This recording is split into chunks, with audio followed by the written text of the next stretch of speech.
Hey, y'all, you listen to the Gary Owen podcast. Hashtag Get Some. Hey, what's up, everybody? This is Gary Owen with the Get Some podcast. You can listen to this on iTunes.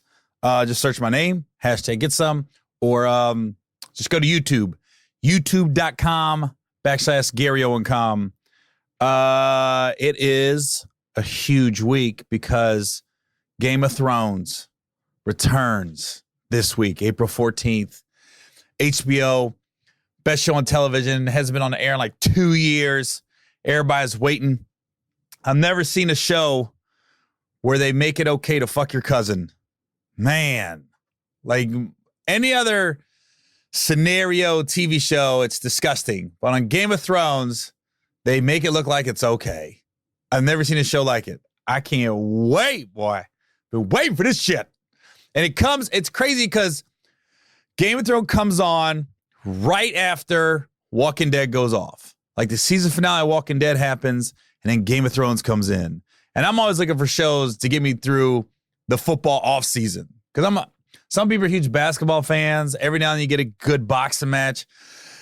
Football season, I'm good. Because you got Saturdays is college, Sundays is pro, Mondays is pros, Thursdays is pros. So you're kind of covered. And then, on Tuesdays and Wednesdays, you're looking at who's hurt, upcoming games. Once the Super Bowl hits and it's over, you got the draft and you got the schedule. You're waiting for the schedule to get released, and you're waiting on the draft, which is in a couple weeks. But then I'm looking for TV shows to watch to fill me up during the off season. And Walking Dead always fills the trick. And now Game of Thrones is on. I hope every episode's like 4 hours. I know it's not, but that'd be great if Game of Thrones comes on at midnight. Comes on at 8 p.m. and it goes till midnight. And I get so confused with the Targaryens and the Lannisters and the White Walkers, and then there's a wall, and then some people are in the cold, and some people are on beachfront properties. It's a lot, but man, is it good. Dang. And you don't know who's going to die. And this is the last season, so everybody, in the end, everybody's against the main White Walker, the main one. That's who everybody's going after. But I can't wait, man. Now Walking Dead ended with the bang.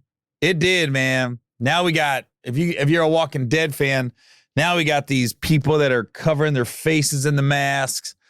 And you got this guy named Vader, I don't know. This guy just can't die, basically.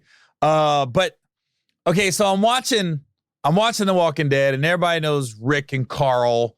And, Rick's supposedly dead, but he's not. And then Carl's dead.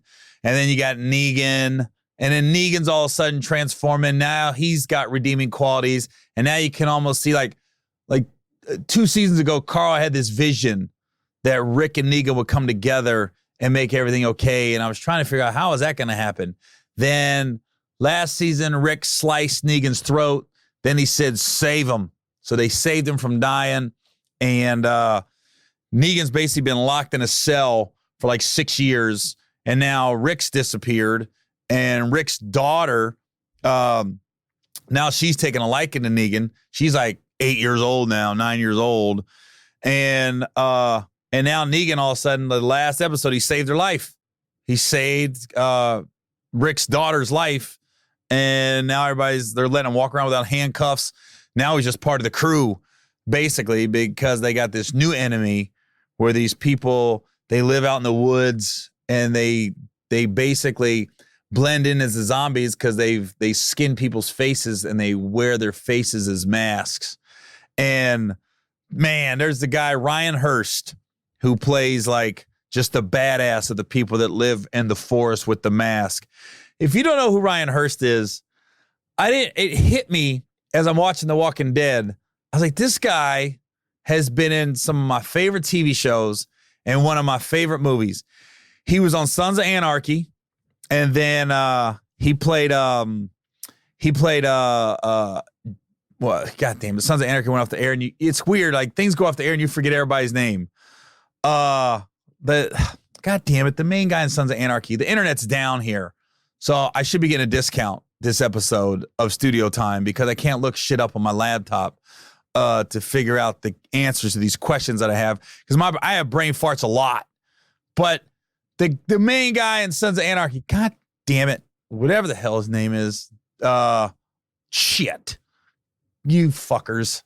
Where's the internet? I feel like I'm in 1985 doing this podcast. Anyways, Ryan Hurst is on Sons of Anarchy, and now I find out he's on Walking Dead, and then he's in one of my favorite movies, Remember the Titans. He was Gary Bertier, the guy that got paralyzed, that they all came together at the end and for the funeral, and he was the one that didn't like the black people, then he liked the black people. What a good movie that was. Talk about, Remember the Titans that's probably my favorite football movie of all time. A close second is All the Right Moves with Tom Hanks. Tom Cruise. God, I'm brain farting all over the place. Now, Tom Cruise, All the Right Moves came out in like 83. If you haven't seen that one, that is the most accurate take on high school football in Pennsylvania that I've ever seen. Because playing high school football in Ohio, it's like I felt everything those guys were feeling when I got to high school. I said, man, there were some games I felt like I was in the movie All the Right Moves. But that's a close second. But without a doubt, Remember the Titans, man. Every time it comes on, I end up watching it. Whether it's HBO or TNT. There's some of those movies, man, when they come on TNT, you can't turn it off. Forrest Gump, Shawshank Redemption, Remember the Titans, Coming to America. Movies like that, you've seen them, but you'll still watch it, edited it with commercials just because they're that good. But this Ryan Hurst guy, man, I didn't even realize he was in all those movies. Like, God, all those TV shows. Sons of Anarchy, one of my favorite shows. If you haven't seen it, it's on Netflix. Make sure you watch it. And then, and now he's in The Walking Dead, and he was in Remember the Titans. I'm like, damn, this guy's in all the shows that I like. And I didn't realize how big he is, too, because TV, you never know how big people are, but I heard he's a legit, 6'3", 6'4", 6'5". That was a hell of a window. Sorry about that. I should have brought that window down a little bit. 6'3", 6'4", 6'5". That's a big-ass window. So anyways, go over my schedule. Last week I was in Toledo, Ohio. We sold out every show. We added a third show Saturday. Man, just it's weird. Like Toledo comes out. There was a time they didn't when I went there, but now they do. So thanks to everybody came to Toledo. And I always go to Toledo and I'm like, the food ain't gonna be that great. I eat at this one this Asian stir fry place. I think it's called Pacific Grill or Pacific Catch or something like that. Because the comedy club in Toledo is in a mall.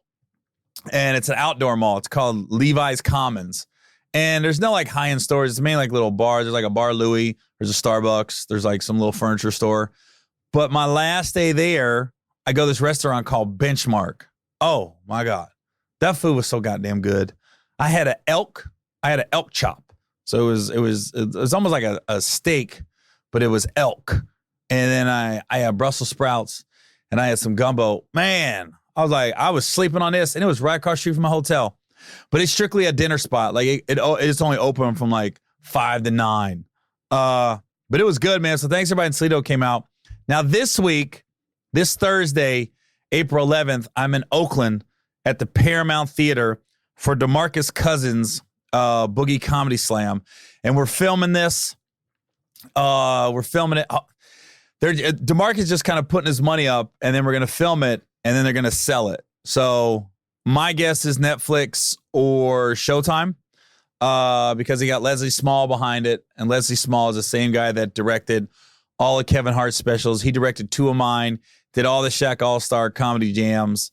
But we're filming it this Thursday, April 11th at the Paramount Theater in Oakland. DeMarcus has told me everybody has confirmed except 1 or maybe 2 people on the team. But I actually went to a game last week to promote the show. I went to the Golden State Warriors versus Denver Nuggets game. And I think the loudest football stadium was Seattle that I've been in. The loudest basketball arena is Oracle Arena by far. And I've been to the Staples Center. I've been to probably about 15 NBA arenas. That was the loudest. God dang. They was into it. And then, so I had great seats. And then, So they take me at halftime to go do an interview to promote the show. And then I go on the back and I meet with E40. And it's funny because E40 came up, like his assistant came over and got me. He heard I was there, and they came over and introduced each other. That's the first time I really met him in a one-on-one setting. And even it's funny because even E40 looked at me like, "Hey man, you know who I am?" I was like, "Dude, motherfucker, ghost ride the whip, gas brake, dip, skibbity. He got his own lingo, but I was just like, wow, they must think I'm really white. Because he asked me, did I know who he was? Like, motherfucker, I'm thinking, do you know who I am?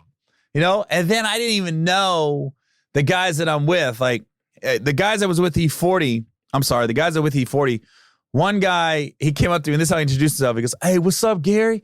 He goes, "Yeah, man, I own the ghettoest bar in Oakland. Like, it's really ghetto." And I was like, that's probably why I've never been there. Like, I want to open up a club and just call it W-2s. There's no age limit. There's no dress code. You just got to have a W-2 to get in there. So I think if you got a W-2, you got a job and you got a career and you got a lot to lose. So just show your W-2 and then you can get in the club. I just want to open up a club called W-2s. No cover. Just show your W-2. You had a long work week. Come on over to W-2s. Just show your paperwork and you get in free. Now you got to pay for drinks, but W-2. I don't think there'd be any shootings. I don't think there'd be any fights, because when motherfuckers got a W-2, they got shit to lose. That's just my theory. Just like when I see dress codes, when you go to clubs and there's a dress code, like no saggy pants, no hats, no certain colors. It's only at black clubs that you see that. It's only at black establishments that you see when they have a lot of black clientele, do you see the dress code normally. Every now and then there'll be like a club that's be like no jeans or no tennis shoes, and that's more of a higher end shit. But for the most part, if you see clubs, they're basically saying we don't want a lot of black people here. Not a lot. I think black people could really like fool everybody, and just for a year, any black people under like 25 right now, if you're listening, if you really want to change shit up, just 1 year, just wear polos and Dockers and tuck them in. Tuck the polo shirt into the Dockers for a year. How much you want to bet some nightclubs will be like, no polos, no Dockers. You can't tuck your shirt in. Like, no, you have to tuck. If your shirt's tucked in, you're not getting in. If you're wearing Dockers, you're not getting in. If you have a polo, you're not getting in. And then you can wear whatever you want. Then you can start sagging, wear your hats, wear whatever your favorite jersey is. just mind fuck these promoters. Just mind fuck them. Just Dockers, polos, and tuck them in for a year. Just make a truce for a year straight. Tuck them in and watch how the dress code changes. Watch how then they're like, okay, no Dockers, no polos, and you can't. You can't, if your shirt's tucked in, you're not getting in. Has to be untucked. Watch how it flips on everybody. So I'm there April 11th. And then April 19th, I'm in Atlantic City at Harris Casino. And April 20th, I'm at the New Jersey Performing Arts Center, better known as the NJ PAC in Newark, New Jersey, with Bruce. Now it's still like big news right now. Is still Nipsey Hussle passing away. Like, it's still all in the press. It's been a week and it's still trending. It's still the number one story. And then, you kind of knew something would happen. Like somebody say something ignorant. And then it came from Kodak Black. The guy is just, I can't put my finger on it, man. He talks like he's really slow. Like when he says community is this. He was doing it. What got him in trouble was, as most people know, somebody was filming him. He was on like Instagram Live, and he was talking about Lauren. He's gonna shoot a shot at Lauren London. He goes, now she's, Nipsey. I'm gonna give her a year to grieve, and then I'm gonna holler, and she gonna be out here single. And the guy, he's 21. He's not the brightest. Just said some dumb shit, and then he tried to bow up, and like T.I. said, dude, fix the shit. The game went off on him. Tank said something more diplomatic. Lil Duval made a comment like he's young, he doesn't know any better. And then, Kodak Black is responding like, what you gonna do? Like T.I. made a post and then Kodak Black said, or what? Like, what are you gonna do? And I just think it's young and stupid, and somebody caught him talking shit to his boys. And then now Kodak Black feel like he got to man up, like his manhood's being challenged. So now he got to man up to all these other people. And the real thing is, you rarely see an entertainer get in a fight. Rarely. Like you might see the bodyguard or security or their homeboys do it, but Kodak Black ain't fighting nobody. I mean, granted, you can stick your chest out and act all hard, but let's be honest. Kodak, you're not fighting nobody. Let's be honest. And if you are, it's not gonna last long. I mean, you're not the most physically fit rapper.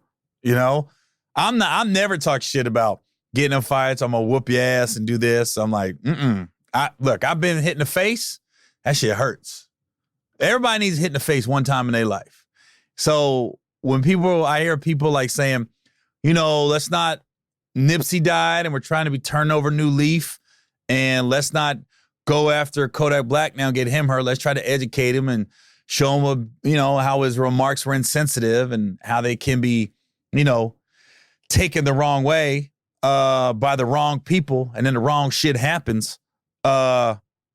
It's just like, there's nothing wrong, though, with getting hit in the face a couple times, or, and then help him up, Like, I think maybe Kodak Black does need to have a little two-piece. Bing, bing.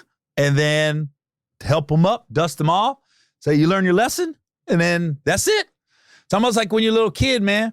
When you're a baby, the first time your parent whoops you, you got a newfound respect for your parent. You're like, I don't want that to happen again. Then you start thinking twice if you're going to talk back to your parent or act a fool in public. It almost is like that mentality. Like, Kodak Black's 21, probably never had his ass whooped. And sometimes you just need a good ass whooping. Then you help him up, dust him off, and be like, okay, man, now let's get on. Look at Stitches. I don't know if you guys know the rapper Stitches, right? That dude was wilding. He was going after the game. He was on all these drugs. He was talking reckless. Then the game comes to Miami. Stitches is talking crazy. He tries to confront the game, and Game's manager, Whack 100, just stole on him. Bip! Stitches goes down. You know what I mean? The cops come. Stitches goes to jail. All the other stuff. It gets squashed. It was like a reality check. Stitches came to like, oh shit, I could really get hurt out here for the shit I'm saying, the shit I'm doing. And now, like, he's cool with Whack 100. He's cool with the game. He's turned over a new leaf, all because he got stole. Listen, the reality check kicked in quick with Stitches. He went, oh shit, I'm not invincible. Because a lot of times I think people under 25, they think they're invincible. They think they can't be touched and nothing can happen to them. And then sometimes you need to get touched. Just a little reality check to let you know. Luckily, I got hit early. I was in the military. I got touched. I didn't get knocked out. One thing I can say about myself, I could take a punch. I could take a goddamn punch. Because I've been hit a few times, and I was like, ooh, that got me. I'm not the fastest to ever turn to punches, but I could take one. I'll tell you one story. I wasn't even in the bar fight.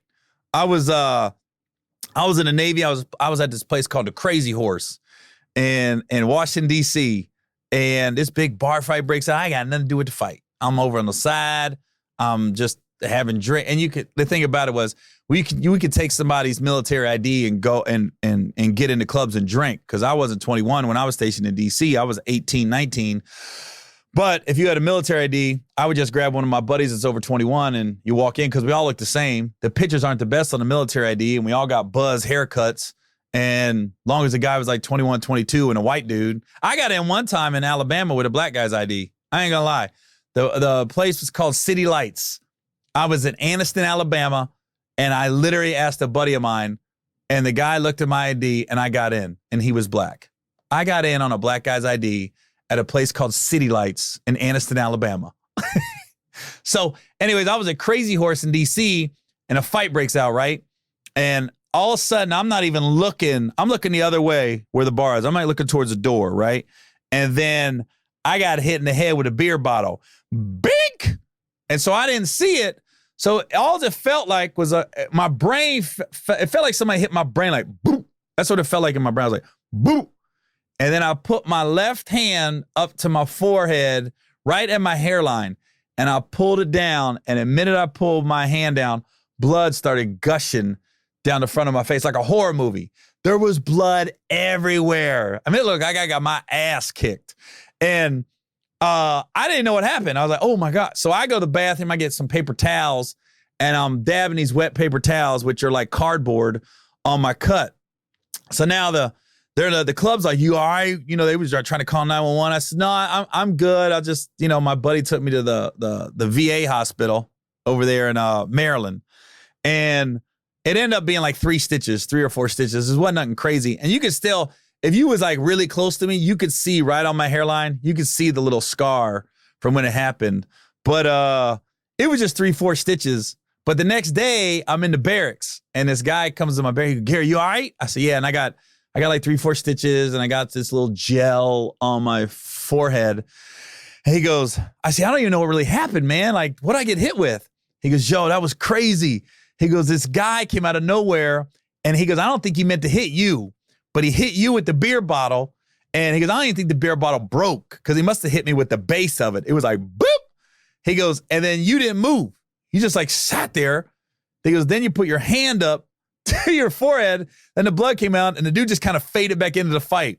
He probably is thinking, what kind of drugs is this motherfucker on that I just cold cocked him with a beer bottle and he didn't move? This guy's on some other shit. But I just don't think I saw it coming. But shows you how quick shit can get out of hand.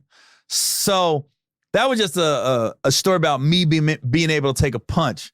But getting back to Kodak Black, I mean, the guy's 21 and he's not the brightest. And you know, I'm not saying I don't want anything violent to happen to him, but I do think if somebody just gave him a 2-piece, beep, beep, I think it'd probably be a little reality check. He might turn into Stitches, because Stitches is now very positive. If you ever I follow him on Instagram and stuff. He's a white rapper with all these tattoos all over his face, and he's based out of Miami. And you know, his early raps was talking about just drugs and wilding, and now he's becoming more conscious. He still reverts back to what got him his fan base, but he's a completely different person now than he was before he got hit by Whack 100. So like I said, I don't know. I think to me, the solution would be somebody just needs to be like, hey, what's up, Kodak? Bip, bip. And then, okay, help him up. Okay, that's what happens when you talk reckless. And that's not bad. You didn't get shot. You didn't get stabbed. Then you help him up, dust him off. Now, I ain't the one to do it. I'm letting you know right now. I am not the one to do it. Because I keep thinking, you know, Kodak Black's talking reckless, but it's going to be hard to get close to him for anybody to, you know, these threats that come around between rappers and stuff. It's never the rappers that are fighting. It's the bodyguards. It's their entourage that's handling all this shit. So, I mean, you be talking reckless, but you ain't the one doing shit. You know, it's not like comedians. I've seen early on I saw quite a few comedians getting into scuffles, but not anymore. Not so much. You might have little disagreements, but we don't get in too many scuffles. But, you know, when I first got to LA, man, I was like, shit. I I think I've seen five comedians get in fights. I was like, it'd be over some weird shit too. It'd be over like joke stealing. Stole my joke. Bip, bip, bip. Then a little fight breaks out. And now a word from our sponsor. Care of. It's officially spring, which means you're probably trying to get your beach body tight. Honestly, looking good is important, but it's more important to feel good. We've all had someone recommend some vitamin or supplement to boost energy, sleep better, or reduce stress. But everyone's body is different, and it can be hard to know what vitamins or supplements will work for you. That's why you should check out Care of. They make it easy to find out what you specifically need to be your healthiest. Care of's fun 5-minute online quiz will help you figure out your personal scientifically backed vitamin and supplement recommendations so you can have your own personalized Care of subscription box sent right to your door every month. Sure beats the heck out of standing in a store staring at confusing vitamin labels all day. Even better, Care of helps you track your progress and earn rewards for taking your vitamins when you download the Care of app onto your smartphone. So if you've been trying to figure out what vitamins will work for you, don't wait. Right now, you can get 50% off your first month of personalized Care of vitamins when you go to takecareof.com and enter the promo code GOGF50. That's takecareof.com and enter the code GOGF50 for 50% off today. So anyways, what else I want to talk about? I was listening to, people's hitting me on social media, and there's a podcast called Fighter and the Kid with Bryan Callen and Brendan Schwab. And Brendan Schwab used to be a UFC fighter, and Bryan Callen's a funny comedian and an actor. And this is this is crazy to me. Like, as popular as I think I might be, I'm clearly not as popular as I should be, or I could be, not should, I could be. Because I'm watching this podcast called Fighter and the Kid, and people are hitting me up like, Fighter and the Kid, they said they want you on their podcast. And they have a discussion over me because they were talking about my wife with the Delta thing. And they were kind of making fun of me a little bit, talking about how, good luck with calling out Delta. They don't give a shit. They don't give a fuck about you. And I'm like, well, that didn't ring true, because Delta's, they're taking care of my wife in their own way, making sure what happened to her a couple weeks ago doesn't happen again to her, and compensating her, in a way that they seem fit. And so I'm on, and then it's funny because Brendan Schwab in the middle of his podcast goes, I think this guy was an actor, and then he started doing stand-up. Yeah, I think he was an actor. And then he goes, I think he had a Showtime special. I think he had a Showtime special. And I'm like, dude, I've had like 4 Showtime specials. I've had like 4. I had 3 or 4 on BET and 3 or 4 hour specials on Showtime. And I'm just like, dude. And then Bryan Callen said, yeah, I've heard some shit about this guy. Yeah, I heard he's pretty volatile on the road. And I'm like, dude, I've never really been in an argument. Now I'm thinking, who's talking shit about me? But then they backtracked it. Then Bryan said, you know what? I shouldn't have said that. That's probably with just one person that said something to me, and I ran with it like he's like that at all the clubs. And because one thing about comedy clubs, the staff will sing like birds. Because I always ask, like, who was here last week? It's funny because you go to comedy clubs, then you get there and you're like, hey, who was here last week? They forget so goddamn fast. They're like this, this is Thursday. Like, the last comic just left Sunday. Somebody probably took him to the airport Monday morning. They already forgot who was there. But if somebody's an asshole, man, they are quick to tell you, I don't like this dude, blah, blah, blah, blah, blah, blah. You're like, ooh. So I'm like, dang. But it was funny because then they said, hey, we want him on the podcast. So I messaged Brendan Schwab on social media, and he messaged me back. So hopefully I'll get on Fighter and the Kids podcast pretty soon. Because I actually enjoy it. I like listening to them. I listen to them, listen to Theo Vaughn, and I think they record in the same area. Like, Theo Vaughn knows me. We go way back. But it was just funny because Bryan Callen literally was talking like he had no clue who I was, and we shot a movie together. He was in Ride Along. Like, granted, we weren't in it the whole movie together, but we shot a scene together. The scene where it's me, Ice Cube, John Leguizamo, and Bryan Callen. It's when Kevin looks around the corner and he sees that he got set up like in the grocery store. Like, when I beat Kevin up with the and I had the honey on, right? And Kevin thinks I was a wild criminal. Then about 10 minutes later in the movie, you see him go into the police station, and there's Cube, Bryan Callen, John Leguizamo, and me, and we're all laughing about setting Kevin up. And Ice Cube ends the scene going, yeah, today was a good day. And that was the button to the scene. So I'm thinking, damn, I didn't leave no impression with Bryan Callen. I shot a fucking scene with them. Not only that, I ate lunch with them. Like, my first day on set, I ate with him and John Leguizamo, but I didn't talk a lot because I was the new guy. It was my first day on set. Those guys had been shooting for a couple weeks. So they're already building a rapport, and I enjoy listening to other actors and other comedians just talk. Like I could just sit and eat lunch and not say a word and just listen to their stories. It's entertaining to me. It's like I'm pulling the curtain back and I'm seeing what's going on. Not behind the scenes, but seeing what their personalities are like in real life, like John Leguizamo and Bryan Callen. And it's just funny to me because as much as I think I know every comic out there. I think I know who's making moves and who's selling tickets and who's doing well. And, to be a comedian and to be on the road every week, I'm just like, I guess I just assumed most comics would know who I was or know my backstory. And I was just like, whoa. Like Brendan Schwab had no clue. It's like, I think this guy did a Showtime special. And the thing about, I sell tickets. Like I sell tickets on the road. I sell tickets at theaters. I'm like, damn.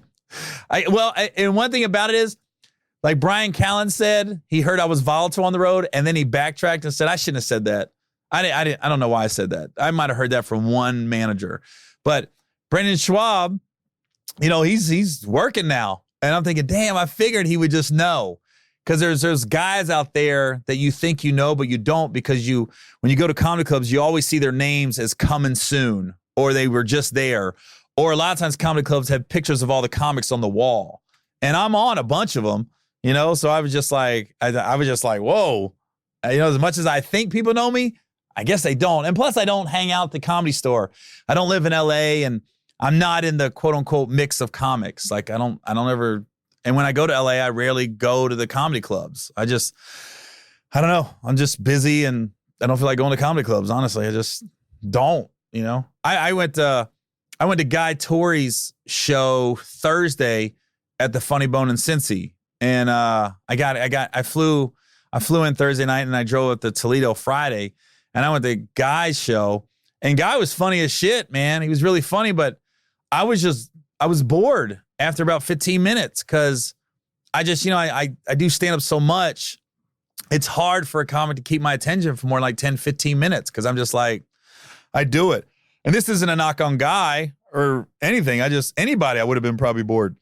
Because as a comedian, instead of laughing, we start to dissect their show. Then it becomes like a documentary. And then you want to get on stage. You see an audience laughing, and Guy was ripping. Like he was killing. Like his hour right now is really solid. If you get a chance to go see Guy Torry, go see him. But I ended up just daydreaming. Like I was lost. Like I was up in left field, and I was there to support him because he's my friend. But I went upstairs and got a salad. I was on my phone. I just, I don't know. Just stand up for me. I do it so much. I have no interest in hanging out at comedy clubs when I'm not performing. When I first started, man, I used to live at the comedy clubs. But nowadays, I'm just like, I do it so much. I just want to get away from it. And then speaking of stand-up, I start getting messages. Kevin Hart's new Netflix special dropped, right? So I guess he's got a joke that's similar to a joke that I told on my special called I Agree with Myself. Now, I Agree with Myself, I filmed in 2013 in Atlanta at the Civic Center, and it aired on Showtime, but now it's on Hulu. So if you're on Hulu, you can check it out. It's called I Agree with Myself. And in that special, I did a joke about I don't like my wife checking my laptop. I said, because if she presses the letter P, if I don't erase my history, I was like, you don't know what's going to pop up. It's going to be pussy, porno, pretty pussy, Pacquiao pussy, purple pussy, pink pussy. It's just going to be P, pornos and P, pussies and pornos. It's all going to, that was the gist of the joke. So Kev did a joke in his special where he talked about either I didn't see the special yet, but either he checked his wife's laptop or she checked his. People were sending it to me and saying shit, and I was just like, dude, it was similar, but when I saw it, I was like, it's not. I mean, I didn't see the whole thing. I saw like a bit of it. It's a similar premise, but it's not the same joke. And Kev's not a joke thief, so it's funny because people were quick to be like, he stole this or she stole this and everything. And I'm just like, sometimes in reality, comics think alike. And in thinking alike, we get premises that are alike. And then you got jokes that are similar. It just happens. When you're young, a lot of people, they want to just come at comedians and be like, this guy's a thief or da-da-da. And sometimes that's not the case. We have similar trains of thought, and it happens. So when people were sending me that stuff, I was like, not really. And then one guy was funny. One guy said, I posted the joke on my YouTube page. I posted the P joke, right? And when I posted it, one guy said, wow, this is just like Kevin Hart. This is a lot like Kevin Hart's joke on his special. And I said, he said, you're telling jokes like Kevin Hart. So I did a LOL, and I said, maybe Kevin Hart's telling jokes like Gary Owen. LOL. People are quick to jump on that shit, man. I don't ever do that shit. I don't be like, somebody stole this or somebody did that. The only time in my whole career where I know without a doubt somebody stole my bit was there was a show on Showtime called Chocolate Sundays. And that show it was a sketch comedy show, and they took a bit of mine where I used to bring a black guy on stage with me, and he would say the N-word for me. I was like, sometimes you want to say it, but you can't. And I did it on my special True Story that was on Showtime. We filmed that in 2011. And people were messaging me, man, this bit is just like yours and stuff, and reposting it. And there's no doubt that shit got stolen, because that wasn't a stand-up bit. They literally turned my joke into a sketch. And then when I called the producer and I said, yo, man, who wrote that sketch? Because I want to know where I need to voice my concern. And he couldn't answer me. He goes, oh, Gary, we got a think tank, and we don't really have one person. I said, really? You're telling me you got a sketch and you can't tell me who wrote it? That tells me you guys stole it. And the thing about it was, I told him, I said, dude, I would have let you use that joke if you would have just said based on a joke by Gary Owen. All you had to do was ask. If you was going to do a sketch based on a joke that I had, just give me the credit. But you could have did it. I wouldn't have said no. I wouldn't have stopped you from doing it. You could have just called me like, hey, Gary, man, that joke you got about a black guy saying the N-word for you, we're going to turn it into a sketch. I'm like, cool. Just say, hey, this is from a Gary Owen bit. That's it. That's all I want. But the way they took it, and then it went like viral on YouTube and Facebook, and I was like, really? And I was just sitting there shaking my head. And I was like, how you gonna not know who wrote a sketch? We got a think tank, and they come together. And I was like, come on. I was arguing with that producer for like an hour. I remember I was driving to Pittsburgh. I was headed to the Pittsburgh Improv. I'll never forget it. Like 5 years ago, I was so pissed. No, it was only like 3 years ago.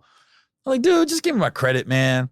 That was the only time, like, without a doubt, I knew, because I knew where the joke originated. I knew how it came about, because I was at the Improv in Hollywood, and I got a heckler, and this brother would not stop heckling me. And I said, I remember I said, man, if I was black, I would call you the N-word right now, but I'm not allowed. And like the crowd laughed, and some people in the crowd was like, say it. You can say it. Say it. And I go, nah. And DeRay Davis was hosting the show, and I told DeRay, come up here, man. You say it for me. So DeRay walked on stage, and DeRay said it for me. And DeRay did it, and then the crowd went nuts. I go, oh, shit, that's a bit. I'm going to keep that. So that's where the joke originated. There's no doubt DeRay was there. Anybody was at the Improv that night, which was probably 10 years ago. That's where the joke originated from. But I knew when I saw it at Chocolate Sunday, I go, oh yeah, he stole that. They stole that, And like the Kevin me, that joke, that I don't think anybody stole that. That's just people's mind thinking like stand-ups. Just like there's only so many ways you can go with Trump. There's only so many ways you can go with that shit.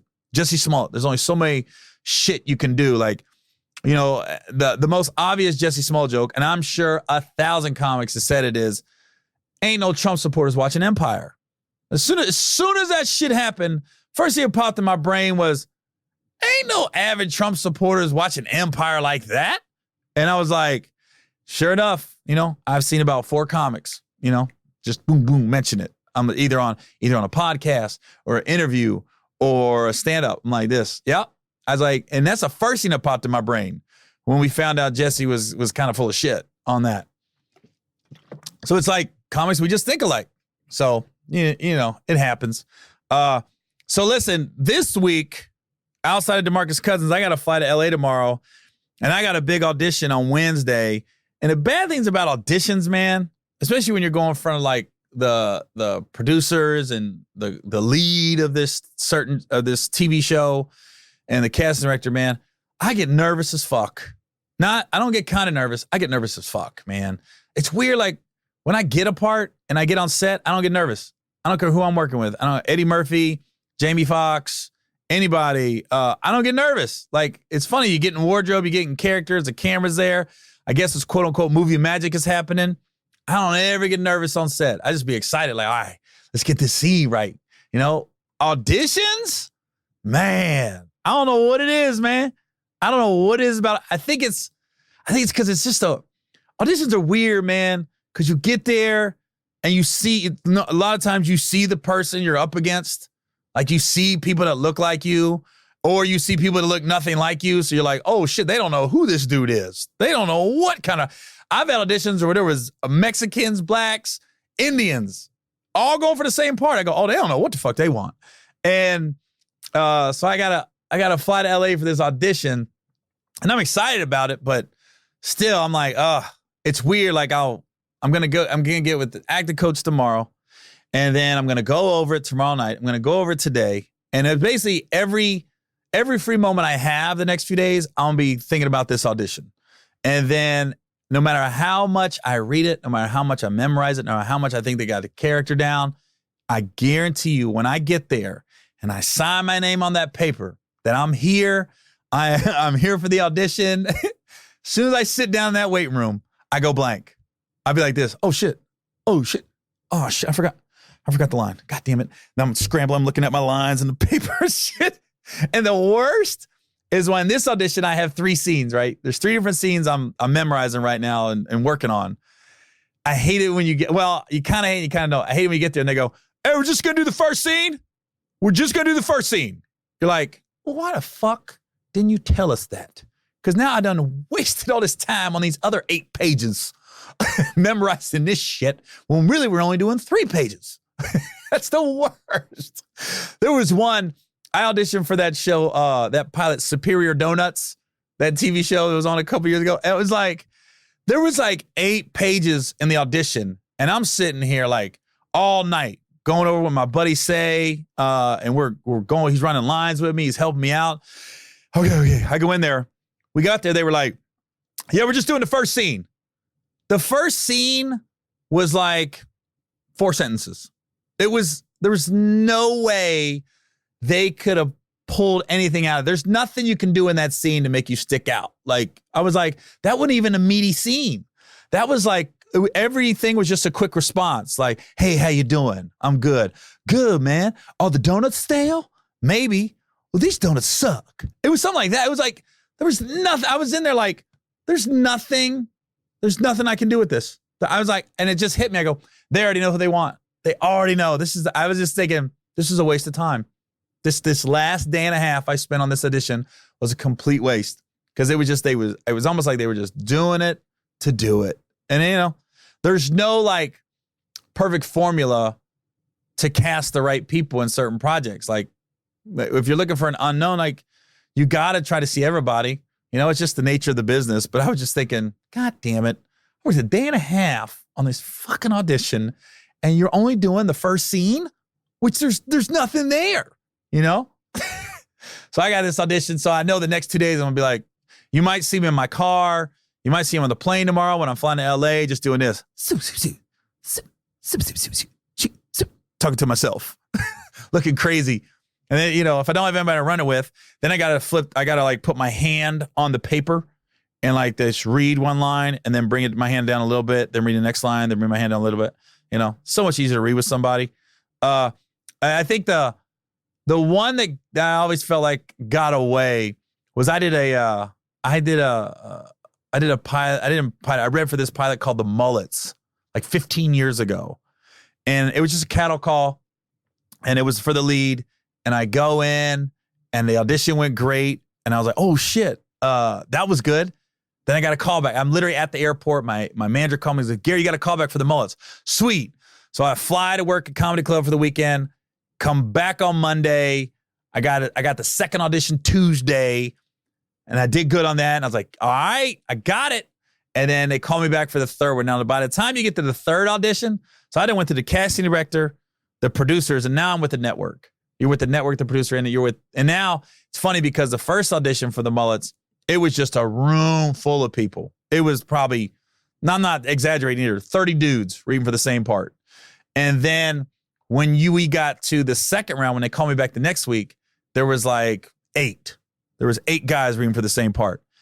The last audition, it was me and another dude. It was down to, there was 2 brothers, a mom and a dad, right? So the last audition, there was the 2 moms, the 2 dads, and both brothers had 2 people reading for them. So they had gotten every character down to 2 people. And I remember the mom was Lonnie Anderson. So Lonnie Anderson got the mom part. And it's weird because I had seen this guy 3 times now. The guy that got the part in the Mullets, I had seen him. And I was just like, I kept running. And it's like you don't want to like the guy because you're looking at him like, you're fucking trying to take my job. But he was a nice guy. Like we were cordial. But it's just, it's so weird and tense when you get to that point where it's down to you and another guy. And you're just kind of sizing him up and looking at him. And then you can hear him. Oh, that's the weirdest. Like you're just in another room. You're in a waiting area. There's just a door. And then you can hear the guy reading in the other room. And you're like, and then when I left that audition at the Mullets, I knew I didn't get it because I read with both brothers. So, I mean, there was 2 brothers, the Mullet brothers. So I read with both the guys that were playing the younger brother. I was the older brother. And then they didn't call me back in, but then they called the other guy in a 3rd time. And I go, oh shit, I think he got it. Because they didn't call me in a 3rd time to read again. I was like, and sure enough, he got it. And it lasted like 6 episodes and then it got canceled. But but it still hurts a little bit. Because that was one that like, I was like, oh, it was perfect. I'm from a trailer park. I remember I went and bought a mullet. Like I went to literally a wig store and I bought a mullet and I put it on. And so I literally had a mullet in the auditions. And I bought one of those t-shirts with the tuxedos on it. So it was a t-shirt with a tuxedo. Because it was, it's what is it? Party in the back, work in the front, party in the back, whatever they call mullets. I can't remember. But yeah, I was like, that was a tough one. I was really looking forward to playing that part too. So yeah, if you see me the next 2 days and I'm talking to myself, I'm not crazy. I just got an audition on Wednesday that I got to get ready for. All right. So let me just recap. This Thursday, I'm at Oakland, California, the Paramount Theater for DeMarcus Cousins' Boogie Slam. Oh shit. June 8th, I'm in San Antonio at the Empire Theater. That's where we're filming my next special. My special. Now, DeMarcus Cousins, this is just a comedy special. Mike Epps is hosting. It's going to be like 4 or 5 comics on there. June 8th, I'm filming my new hour special at the Empire Theater in San Antonio. Tickets go on sale April 11th. So the day I'm filming DeMarcus's shit, my tickets go on sale in San Antonio. So that's going to sell out pretty fast. You might want to get your tickets early. We're definitely doing 2 shows. We might do 3, might do 4. I might be there all weekend. I don't know. But yeah, that's June 8th, San Antonio, Empire Theater. Tickets go on sale April 11th. And next week, April 19th, I'm in Atlantic City, New Jersey at Harris Casino. April 20th, I'm at the NJ Pack in Newark, New Jersey. So, like I always say, if you ever want to know where I'm at, go to my website, GaryOwen.com. Just GaryOwen.com. And the podcast now has its own Instagram page. The podcast Instagram page is Gary Owen Podcast. Thank God nobody took that. At Gary Owen Podcast. There's only a couple posts now, but we just got it. So we'll become more active this week. But yeah, at Gary Owen Podcast is the new podcast Instagram page. All right, y'all. So I'll see you guys next week. This is Gary Owen with the Get Some Podcast. If you want to listen to my podcast, just go to iTunes, search Gary Owen, #Get Some.